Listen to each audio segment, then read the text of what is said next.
নমস্কাৰ, মোৰ চেনেলৰ আন এটি ভিডিঅ'লৈ আপোনালোক সকলোকে স্বাগতম জনাইছোঁ। আজি মই ঘৰতে কেনেকৈ গাখীৰৰ পৰা পনীৰ প্ৰস্তুত কৰিব পাৰি সেয়া দেখুৱাবলৈ লৈছোঁ। লগতে পনীৰৰ পৰা বনাব পৰা এবিধ টেষ্টি চব্জি ৰেচিপিও শ্বেয়াৰ কৰিছোঁ। আশা কৰোঁ ভিডিঅ'টো সম্পূৰ্ণকৈ চাব। প্ৰথমতে মই পনীৰখিনি প্ৰস্তুত কৰি ল'ম। সেয়েহে 1 লিটাৰ গাখীৰ মই উতলিবলৈ দিছোঁ।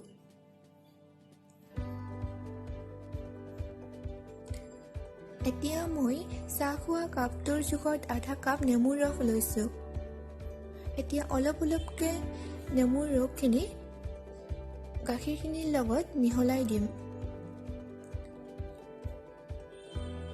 এনেদৰে গাখীৰখিনি ফটাই লোৱা হৈছে। এতিয়া গাখীৰখিনি অকণমান ঠাণ্ডা হ'বলৈ দিব লাগিব। তাৰপিছত এখন পাতল কাপোৰ ল'ব লাগিব। এটা চৰিয়াৰ ওপৰত এখন পাতল চাফা কাপোৰ দি তাৰ ওপৰত এইখিনি ঢালি দিব লাগিব। এনেদৰে পানীখিনিৰ পৰা গোটাখিনি পৃথক কৰি ল'ব লাগিব।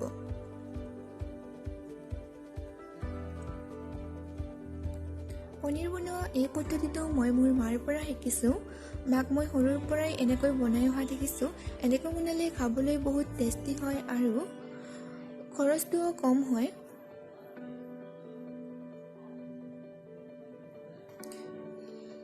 এতিয়া পানীখিনি ভালদৰে নিগৰাই ল'ব লাগিব।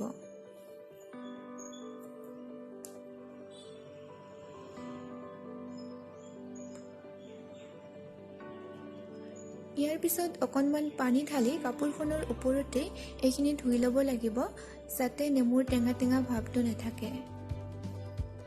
তাৰপিছত পানীখিনি ভালদৰে চেপি নিগৰাই ল'ব লাগিব।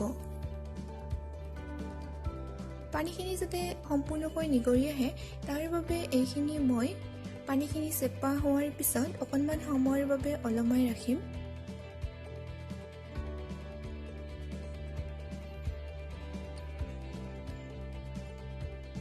এতিয়া পানীখিনি সম্পূৰ্ণকৈ নিগৰি গৈছে। এতিয়া ইয়াৰ ওপৰত এটা ওজন থকা বস্তু 15 মিনিটমানৰ বাবে দি থ'লেই আমাৰ পনীৰ ৰেডি হৈ যাব। ওজন থকা বস্তু হিচাপে মই ইয়াত পানী থকা কেটলিটোৱে ব্যৱহাৰ কৰিছোঁ। আপোনালোকে যিকোনো পানী ভৰ্তি ওজন থকা বস্তু অথবা এনেও ওজন থকা বস্তু ব্যৱহাৰ কৰিব পাৰে। এয়া আমাৰ পনীৰ ৰেডি হৈ গ'ল 15 মিনিট পিছত। এয়া মই কাটি লৈছোঁ। তাৰপিছত মই পনীৰৰ এবিধ টেষ্টি ৰেচিপি বনাবলৈ লৈছোঁ।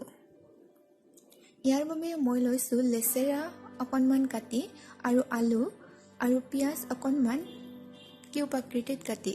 আনপিনে মই এটা গ্ৰাইণ্ডাৰ জাৰত এটা পিঁয়াজ, অকণমান কাজু, অকণমান আদা আৰু অকণমান নহৰু পানীৰ সৈতে মিক্স কৰি পেষ্ট বনাই ল'ম।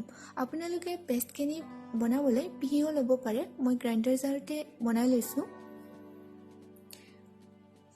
এতিয়া এটা কেৰাহীত নিমখ আৰু হালধি অকণমান দি তেলত আলুখিনি ভালদৰে ভাজি ল'ম।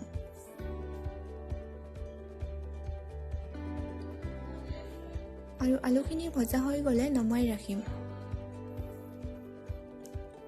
এয়া আলুখিনি ভজা হৈ যোৱা নমাই ৰখা হৈছে। তাৰপিছত একেটা কেৰাহীতে লেচেৰাখিনিও ভালদৰে ভাজি নমাই ৰখা হৈছে। এতিয়া একেটা কেৰাহীতে পনীৰখিনিও অকণমান ফ্ৰাই কৰি লোৱা হ'ব আৰু নমাই ৰখা হ'ব।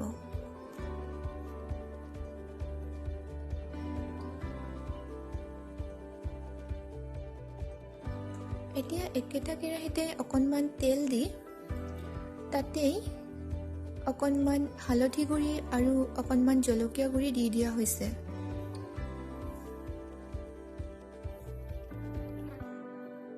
এতিয়া ইয়াতে বনাই ৰখা পেষ্টখিনি ঢালি দিয়া হৈছে।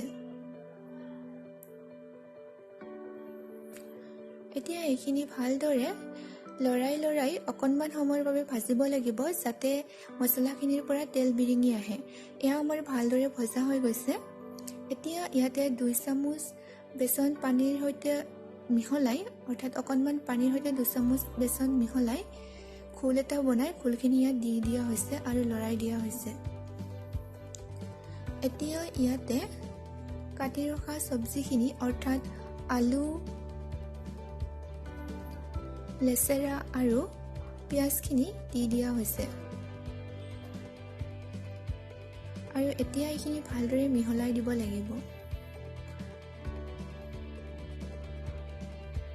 যিহেতু মই একেটা কেৰাহীয়ে বাৰে বাৰে ব্যৱহাৰ কৰিছোঁ, সেয়েহে কেৰাহীটো অকণমান ক'লা হৈ গৈছে, সেয়েহে সেইখিনি ইগন'ৰ কৰিব। আৰু এতিয়া ইয়াতে পৰিমাণ অনুযায়ী নিমখ দিয়া হৈছে।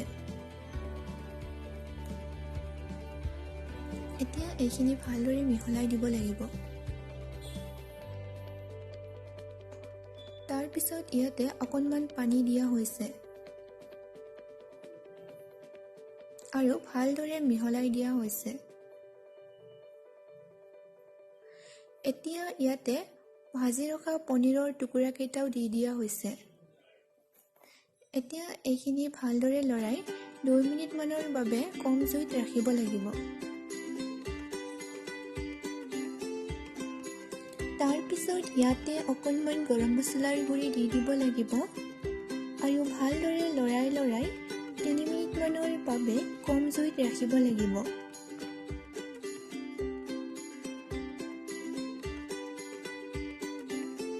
এয়া 3 মিনিটমান পিছতেই আমাৰ টেষ্টি চব্জি ৰেডি হৈ গৈছে।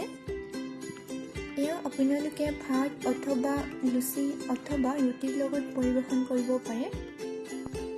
আপোনালোকে এতিয়ালৈকে যদি মোৰ চেনেলটো ছাবস্ক্ৰাইব কৰা নাই, তেতিয়াহ'লে প্লিজ মোৰ চেনেলটো ছাবস্ক্ৰাইব কৰিব